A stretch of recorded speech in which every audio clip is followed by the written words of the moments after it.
Segunda carta do apóstolo Paulo a Timóteo, no capítulo 1, está escrito assim, a partir do verso de número 15.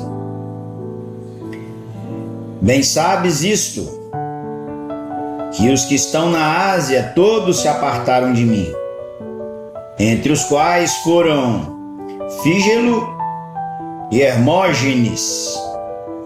O Senhor conceda misericórdia à casa de Onesíforo, porque muitas vezes me recreou e não se envergonhou das minhas cadeias. Antes, vindo ele a Roma, com muito cuidado me procurou e me achou. O Senhor lhe conceda naquele dia ache misericórdia diante do Senhor. E quanto me ajudou em Éfeso, melhor o sabes tu. Aquele que dá lucro. Aquele que dá lucro. Essa expressão é o significado do nome Onesíforo. Na vida, nós lidamos com dois tipos de pessoas: aquelas que nos dão lucro, nos ajudam, e aquelas que nos dão prejuízos, que nos atrapalham. Paulo, apóstolo do Senhor Jesus Cristo, ao longo do seu bem-sucedido ministério, lidou com tais pessoas, aquelas que cooperavam, ajudavam e davam lucros, mas também conviveu com aquelas que o perseguiram, o traíram e o abandonaram. Aqui em 2 Timóteo, que é a sua última carta, possivelmente escrita no ano 67 da era cristã, ele narra sobre essas pessoas com o propósito de encorajar seu jovem filho na fé,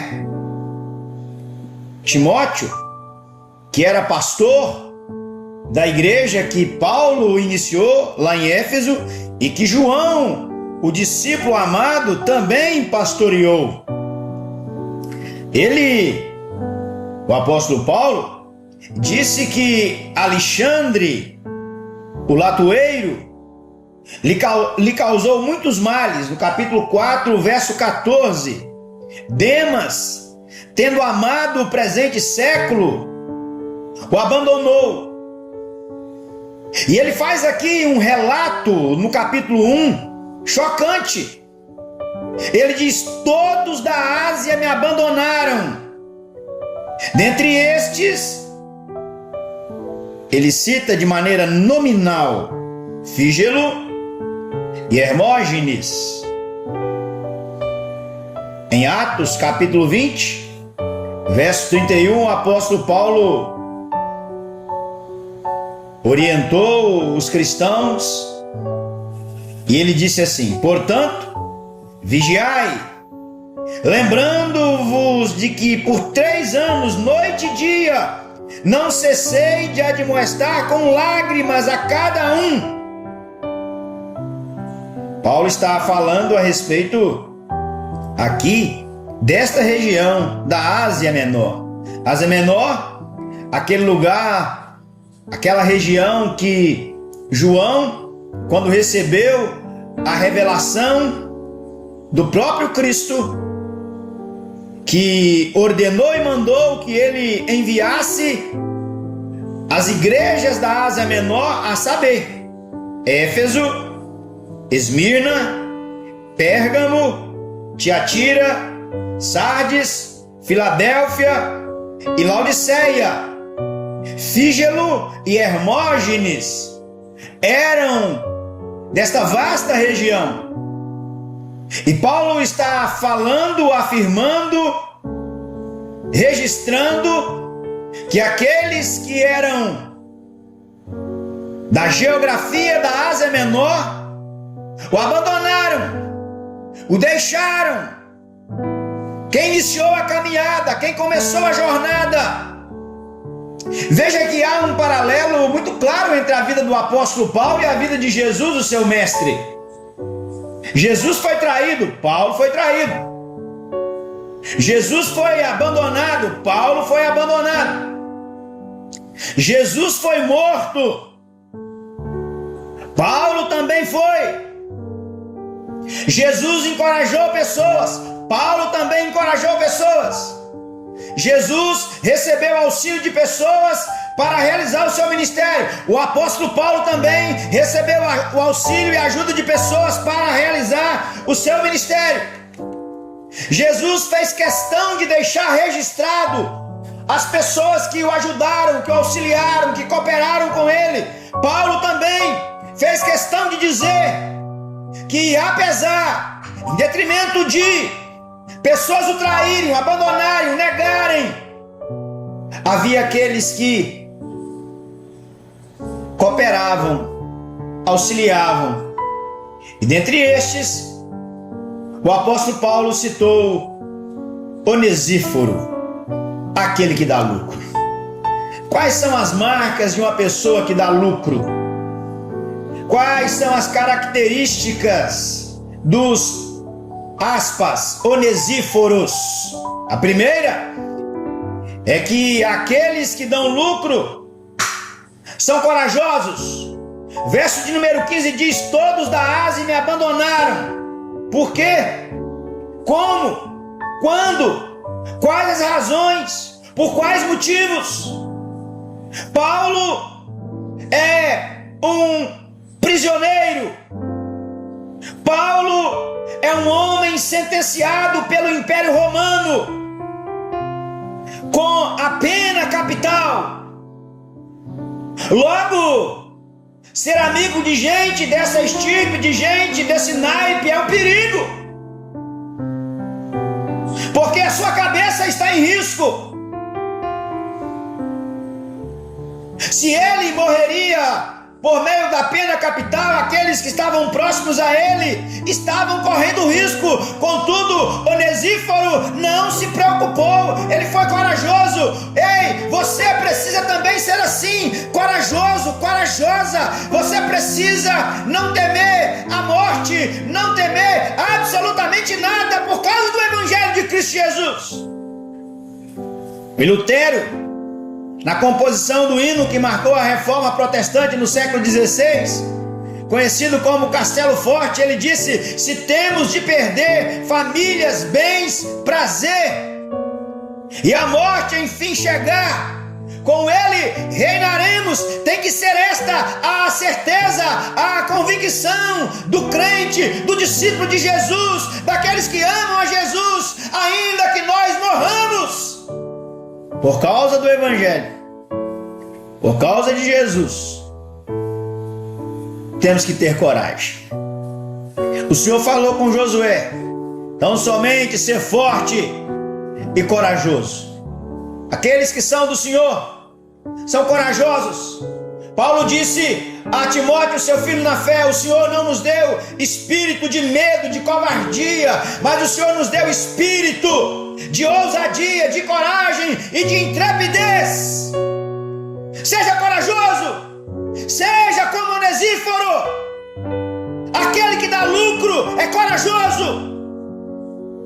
Ele pula na enchente para salvar, para ajudar a qualquer um que esteja necessitando. Onesíforo fez isso pelo apóstolo Paulo. Aqueles que dão lucro são atenciosos. Verso 16 diz: porque muitas vezes me deu ânimo. A expressão aqui, me deu ânimo, traz a ideia de recrear, alegrar, restaurar, refrigerar, animar, consolar. E o texto diz: muitas vezes me deu ânimo. E ao final desta porção, o apóstolo Paulo evoca a memória esclarecida de Timóteo. Timóteo, você sabe mais do que eu, você sabe muito bem, você viu, você foi testemunha que Onesíforo me fez muito bem lá em Éfeso. Uma pessoa que dá lucro é atenciosa à outra, está sempre preocupada com a outra, com o outro, é corajosa, é atenciosa, mas ela também é amorosa. O texto diz: nunca se envergonhou das minhas algemas. Veja que não era fácil ter Paulo como amigo, pois é um prisioneiro de Roma, está sob custódia de Nero. Porém, Onesíforo o amou à parte e não se envergonhou de sua situação. Jesus amou você, meu querido. Sobre você havia um libelo acusatório, sobre você havia uma sentença. Está lá em Gênesis. No dia que você comer, Adão, no dia que você comer do fruto proibido, Eva, tanto você, Adão, quanto sua esposa, vocês certamente morrerão. Jesus veio para mudar essa história, porque nos amou. Diz a Bíblia que Ele nos amou primeiro. Diz a Bíblia que Ele amou o mundo de tal maneira que deu seu único Filho para que todo aquele que nele crê não pereça, mas tenha a vida eterna. A Bíblia diz que Deus é amor. Aqueles que dão lucro são amorosos. Aqueles que dão lucro são persistentes. O verso 17: me procurou até me encontrar. E Onesíforo não procurou Paulo num córrego, num distrito, num vilarejo, numa cidadezinha. Ele procurou por Paulo na capital do império, uma cidade, uma metrópole da época, num tempo em que era extremamente arriscado, porque sobre os cristãos pesava a acusação desses terem colocado fogo, incendiado a cidade de Roma, conforme o relato de Justo Gonzalez em sua coleção de história na Era dos Mártires. Esse homem foi até Roma e procurou Paulo, andou de bairro em bairro, de viela em viela, de rua em rua, até o encontrar. Assim Jesus fez comigo, assim Jesus fez com você. Veio aqui, tabernaculou aqui, morou aqui, procurou por você, até encontrar você. Pessoas que dão lucro, o texto nos ensina que elas são prestativas. Verso 18 diz isso. E o apóstolo Paulo falou quanto serviço ele me prestou em Éfeso. Pessoas que dão lucro, elas são recompensadas. Verso 16: conceda o Senhor misericórdia à casa de Onesíforo, tempo presente. No verso 18, Paulo fala do futuro. Naquele dia, o Senhor lhe conceda naquele dia, ou seja, na volta de Jesus, na sua segunda vinda, quando ele retornar para buscar a igreja. Paulo estava rogando que o Senhor dispensasse, derramasse sobre a casa de Onesíforo não apenas bênçãos para o tempo presente, mas para o tempo futuro. Eu encerro esta reflexão dizendo: seja como Onesíforo, dê lucro às pessoas que estão ao seu derredor, não prejudique ninguém, não atrapalhe ninguém, não seja pedra de tropeço para ninguém. Seja como Onesíforo, que aprendeu com Paulo, e Paulo, por sua vez, havia aprendido com Cristo Jesus. Ei, você é uma pessoa que dá lucro ou prejuízo?